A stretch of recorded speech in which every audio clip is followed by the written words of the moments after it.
This looks amazing. I'm Kevin and I'm from Beijing, China.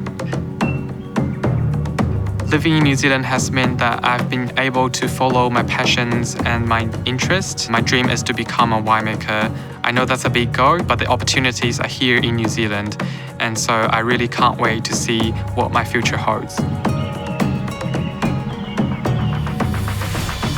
I feel really honored when I first received my gown because I appreciate how that incorporates the Chinese culture with the Maori culture.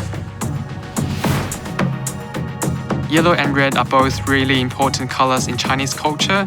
They also have personal meanings to me as well. Yellow signifies hope, while the red represents my ambition and my passion of always working hard to make the most out of the opportunities here in New Zealand and to achieve the dream of becoming a winemaker.